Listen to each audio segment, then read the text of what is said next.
Hey baby girls and boys, welcome back to a relaxing brow tint and wax tutorial. Today I'm going to be showing you how to tint and wax some beautiful brows.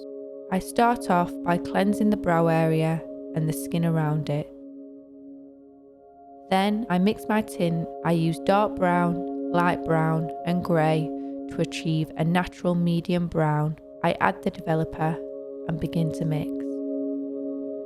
Once I'm happy with the smooth consistency, I apply the tint all over the brow hairs. The product I'm using doesn't require precise tinting, so I can apply this generously all over, and I don't have to worry about any staining of the skin. I like to really work the product through the hairs, making sure every hair absorbs the tint. The tint I'm using is by a brand called HD Brows, and it's a very special tint as it only stains the hairs and not the skin, so it allows me to go all over the brow area to pick up any blonde fine hairs that are hiding. I always like to remove the tint from the bulbs before I wipe the product off. This gives the bulbs a slightly more natural ombre look. After 2 minutes, I remove the tint using a dry cotton pad.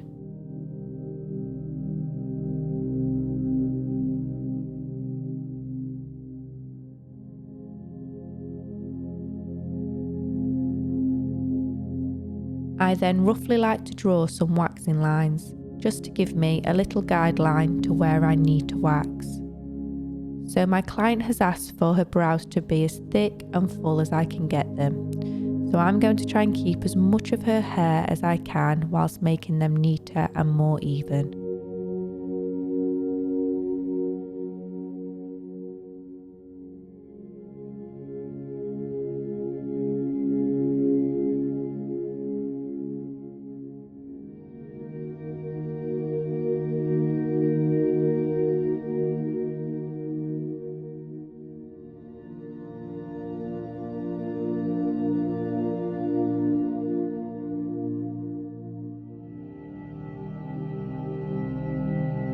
I will then trim any hairs that are sat out of her guidelines, then I am ready to wax.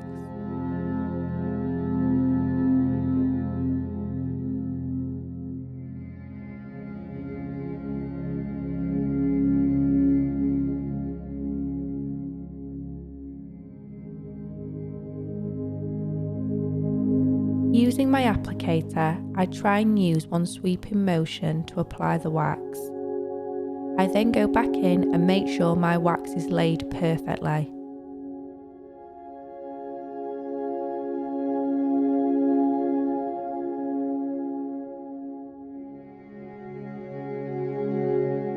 I pick up my wax strips and remove the wax in small sections, pulling the skin as tight as possible.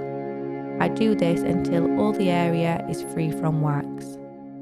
The reason I wax in small sections is because it gives me more control over where I'm waxing, which stops me from waxing too much hairs. This sneaky hair needs to come out, so I'll grab this with the tweezers.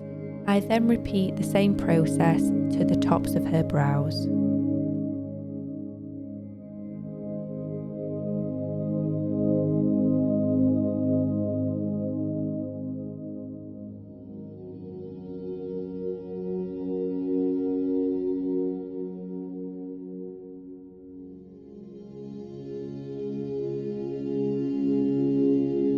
I can now see how beautiful the shape is looking. Then I will wax the middle, keeping to my lines.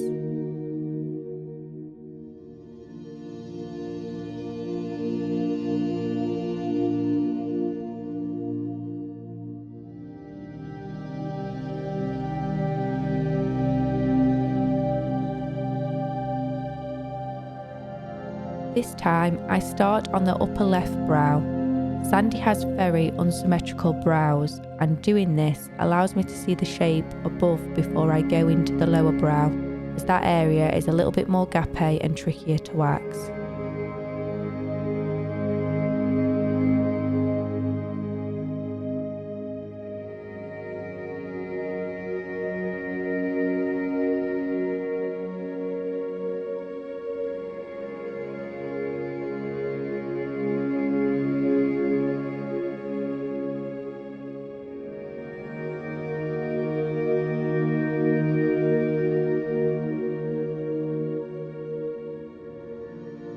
So trying to keep as much hair as possible, I go in with my wax and sculpt out the brow. Once I'm happy, I will remove using my wax strips.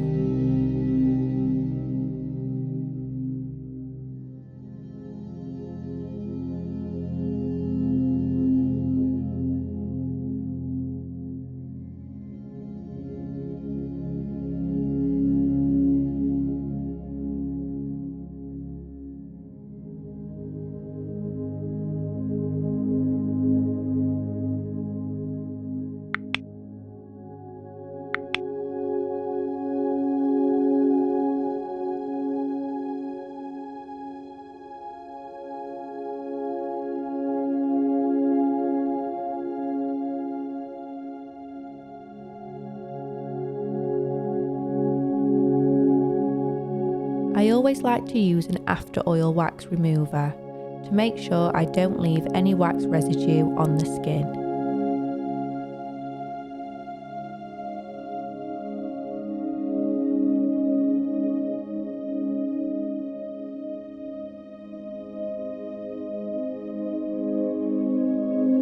Then I use a calming after wax lotion. I apply a little pressure on the skin to make sure no unwanted tint is sat on the skin.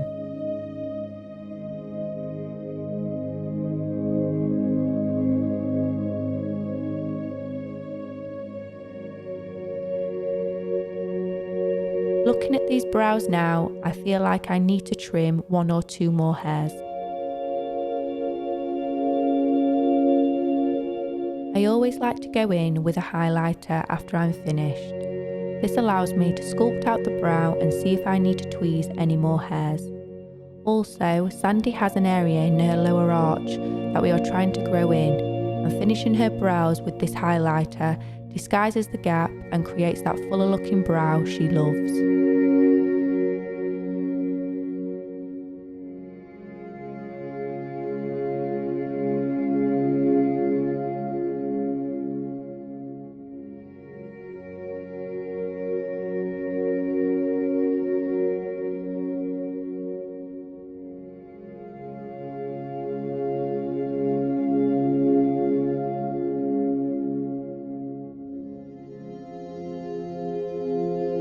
I then use a little brow gel to fix the brows into place.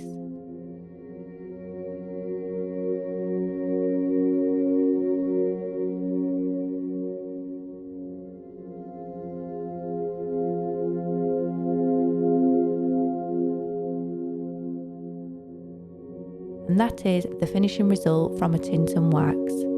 I've managed to achieve a fuller, natural looking brow whilst giving more shape, whilst we are growing in some areas.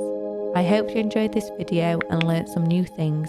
Please like and subscribe if you haven't already, and let me know in the comments below if you have any questions, and I will see you in the next video. Bye!